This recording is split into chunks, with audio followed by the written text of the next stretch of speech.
नमस्ते। काव्य धारा के दूसरे एपिसोड में आपका स्वागत है। आज हम जिस कवयित्री को आपके समक्ष प्रस्तुत कर रहे हैं उनका नाम है संतोषी महंत श्रद्धा। कोरबा के ग्रामीण क्षेत्र में शिक्षा की अलख जगाने का कार्य कर रही हैं और वहाँ से जो समय मिलता है वो फिर साहित्य में उनकी रुचि के कारण वो उसमें रत हो जाती हैं। वो अपनी रचनाओं को लेकर, जैसा मैंने पहले एपिसोड में आपको बताया था कि कोरबा के लोग छत्तीसगढ़ के अन्य हिस्सों में जा रहे हैं, देश के अन्य हिस्सों में जा रहे हैं और कोरबा का छत्तीसगढ़ का नाम रोशन कर रहे हैं। उनमें संतोषी श्रद्धा का भी नाम है। ये भी बाहर जाती हैं और बड़े अदब से सुनी जाती हैं, लोग बड़ा प्यार करते हैं और जब खबरें हम लोगों तक आती हैं तो हम लोगों की भी छाती चौड़ी हो जाती है कि चलिए हमारे बीच की एक कवयित्री, एक साहित्य प्रेमिका अगर वो दूसरे मंचों पे जाकर, दूसरी जगह जाकर के अपनी रचनाओं का पाठ करती हैं तो हम लोगों को भी लगता है कि नहीं, हम लोगों ने इन्हें तराशने में अपनी भूमिका जो निभानी थी निभाई है। संतोषी जी, आपका कार्यक्रम में स्वागत है।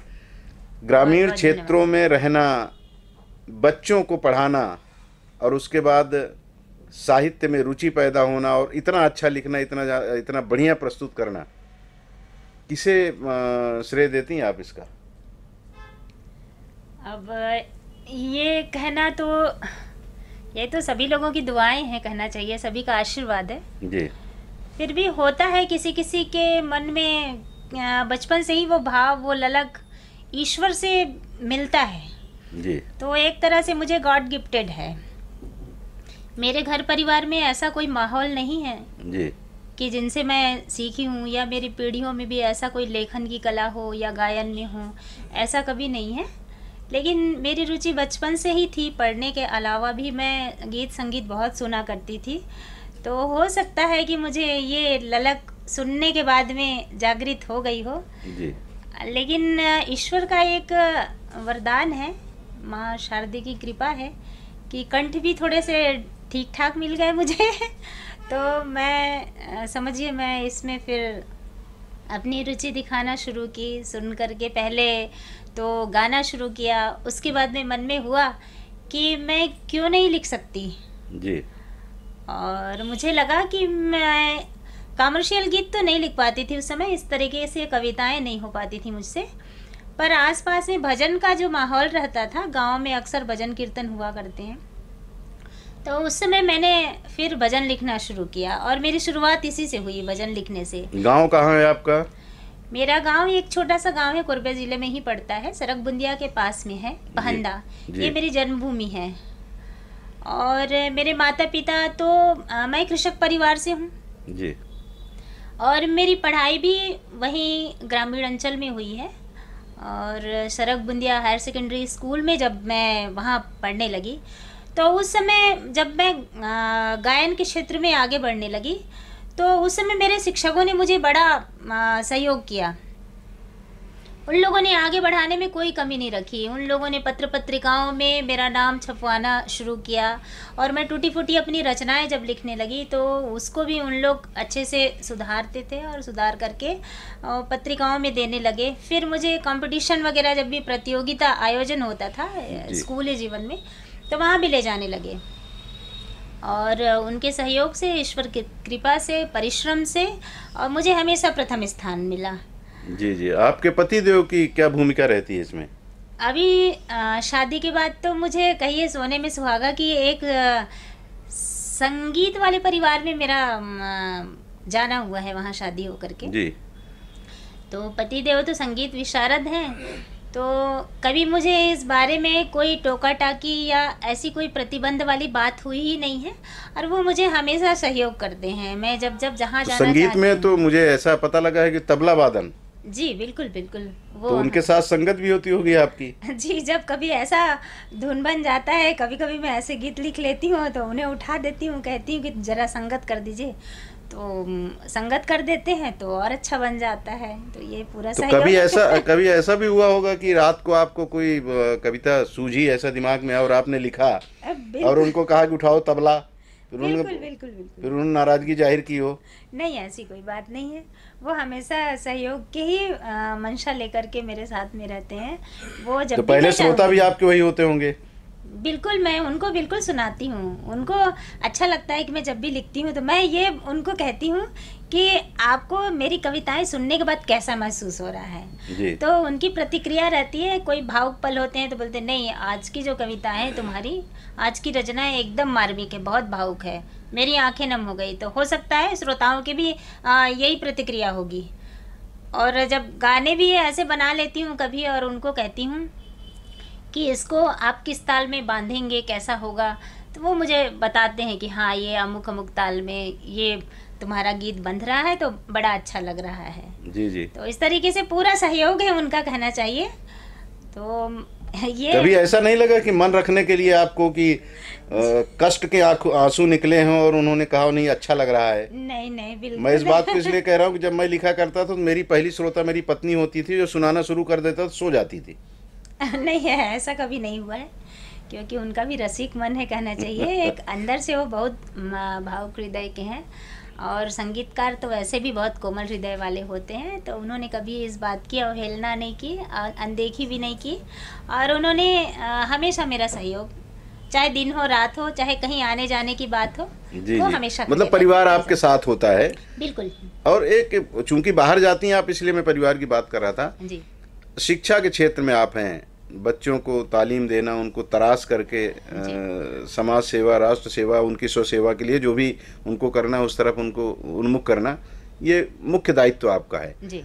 तो शिक्षा विभाग से भी कभी ऐसा आता है कि श्रद्धा बड़ा अच्छा पढ़ती हो तो चलो हमारे इस कार्यक्रम में भी आप आइए, कुछ सुनाइए, ताकि लोगों को कुछ ज्ञान की बातें और दूसरे ढंग से भी प्राप्त हों? हाँ जी जी जी।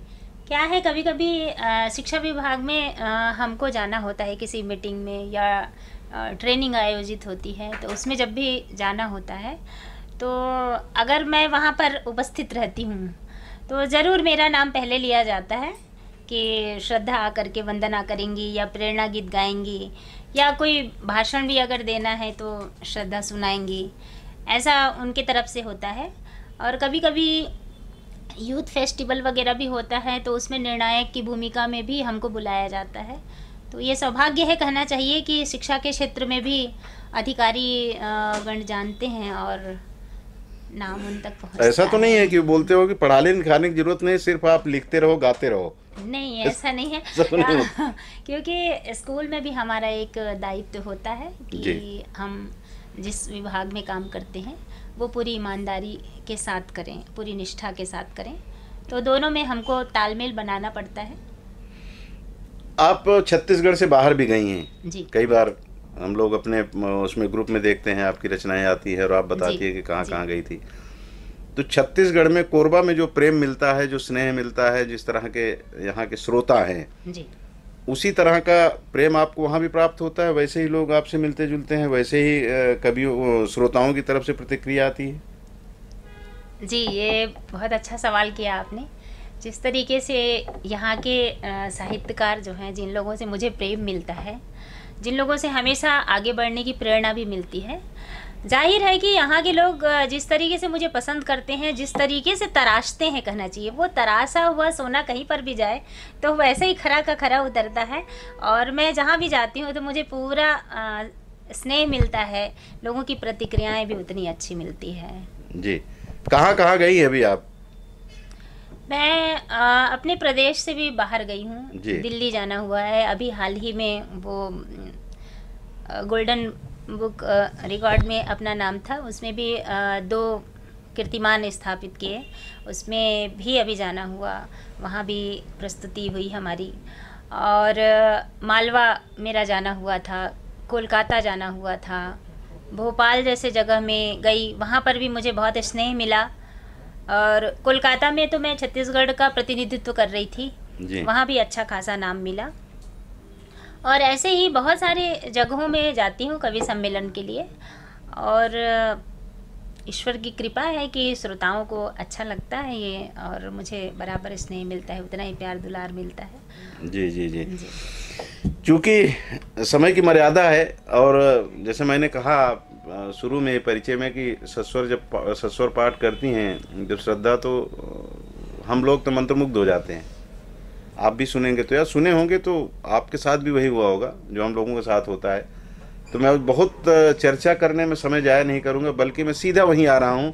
कुछ आप सुनाइए हमारे दर्शकों को।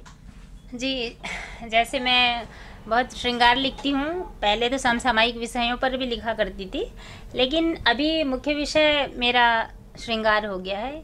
क्योंकि हमारे जो साहित्य बिरादरी के लोगों ने कहा मुझे कि आपका कंठ बड़ा सुरीला है, तो आप अगर श्रृंगार लिखती हैं और श्रृंगार पढ़ती हैं जी, तो ज़्यादा उस पर फबेगा।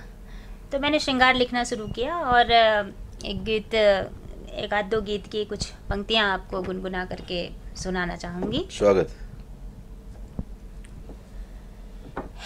विकल धमनी विकल सांसें, है प्रतीक्षा नैन को प्रतिपल। है विकल धमनी विकल सांसें, है प्रतीक्षा नैन को प्रतिपल। कब खुलेगी राम के हाथों अहिल्या के पाँव की सांकल। जब बढ़ेंगे बीच अपने निकटता के पल, सरवरी सरगम लिए खुद गीत गाएगी। आज मुझको याद फिर आने लगा कोई, लग रहा है आज मेरी जान जाएगी। बहुत बढ़िया। लग रहा है आज मेरी जान जाएगी। तो इस तरीके से मैं और भी रचनाएं जैसे करने लगी और जीवन के बारे में भी मैंने लिखा। जैसे मैं बताना चाहूँगी। जी जी, स्वागत। कि तू उजाला धूप किया सांवली सी रात है, तू उजाला धूप किया सांवली सी रात है। तू दवा है दर्द किया दर्द का अनुपात है। आस है विश्वास है या सुख कभी सहकार है। तू बताए जिंदगी और तुझको क्या कहूँ। तू बताए जिंदगी और तुझको क्या कहूँ। तो इस तरीके के जी। बहुत सारे नज़रिए हुआ करते हैं एक साहित्यकार के मन में। तो इन सभी चीज़ों को मैं उतारने का पूरा अभी मन प्रयास नहीं करती भरा है, हूँ। कुछ और सुनाइए। जैसे बहुत जब कभी दार्शनिक हो जाती हूँ तो इस तरह के गीत भी फूट पड़ते हैं कि दूर सागर के किनारे कौन माझी गा रहा है। दूर सागर के किनारे कौन माझी गा रहा है। दूर सागर के किनारे कौन माझी गा रहा है। जिंदगी को गीत से गोया सहज बहला रहा है। जिंदगी को गीत से। और मुक्तकों की तो एक अपनी परंपरा रही है। और जैसे छोटे छोटे मुक्तक भी मन में जैसे आ जाते हैं तो मैं इस तरह का मुक्तक कभी लिख लेती हूँ। जी, कहिए। तेरा ख्याल जब भी आता है, इसी को तो सुनना चाहते हैं लोग जी। तेरा ख्याल जब भी आता है, आँखों आँखों में रात जाती है। तुझसे मिलती हूँ तो ये तुझसे मिलती हूँ तो ये लगता है जिंदगी मुझसे मिलने आती बहुत बढ़िया। है, जिंदगी मुझसे मिलने आती है। और भी बहुत सारे होते हैं, जैसे कोई तोहमत लगाने से पहले जरा बहुत सुंदर। खुद भी अपने गिरेबान में झांकिए। कोई तोहमत लगाने से पहले जरा खुद भी अपने गिरेबान में झांकिए। हर चमकती हुई चीज सोना नहीं, हर चमकती हुई चीज सोना नहीं। रूप दौलत से इंसान को मत आकिए। बहुत अच्छा, बहुत सुंदर। रूप दौलत से इंसान को मत आकिए। ऐसे मुक्तक तो सुनना चाहते हैं लोग। जी जी जी, जी। बिल्कुल। और है आपके कोष में? हाँ, बहुत सारे हैं। एक आध दो और सुनाइए। एक मुक्तक है, प्रेम के मुक्तक। नदी की धार पर रहकर, अब धीरे धीरे खुल रही हैं। हाँ, नदी की प्यास का मौसम। क्या है, कवित्री लोगों को जब तक तालियां नहीं मिलती हैं तब तक के नहीं, घर में बैठे हुए लोग ताली बजा रहे हैं। सूनापन लगता है ना। जी। फिर भी यहाँ वो तो नहीं है, फिर भी मैं प्रयास करती हूँ। महसूस करिए कि मैं बिल्कुल। ताली बजाने वालों में शामिल हूँ। आप हैं तो मुझे लग ही नहीं रहा है कि कोई रहा हो कोई और। एक जो है वो आप 100 के बराबर है। मैं मुक्तक पढ़ती हूँ। नदी की धार पर रहकर, नदी की प्यास का मौसम, तुम्हारे पास रहकर भी तुम्हारे पास का मौसम। बदलते हैं समय के साथ सूरज चांद तारे भी, बहुत बढ़िया। मगर बदला नहीं तो बस तेरे एहसास का मौसम। बहुत खूब। मगर बदला नहीं तो बस तेरे एहसास का मौसम। बहुत अच्छा। मन तो और सुनने का है, लेकिन वही बात, समय की मर्यादा। और चूंकि मैंने जो कहा था वो आपने सुन भी लिया। मन होता है कि बैठ करके सुनते रहें।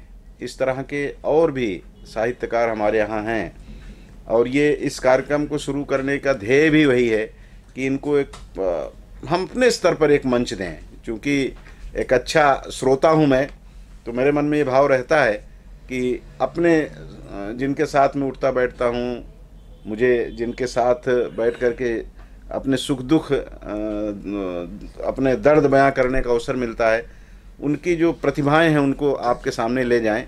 उनकी प्रतिभाएं आपके सामने पहले से जा चुके हैं, फिर भी हम अपनी तरफ से अपना धर्म निभा रहे हैं। और इसी के तहत आज हमने संतोषी जी को आपके समक्ष प्रस्तुत किया।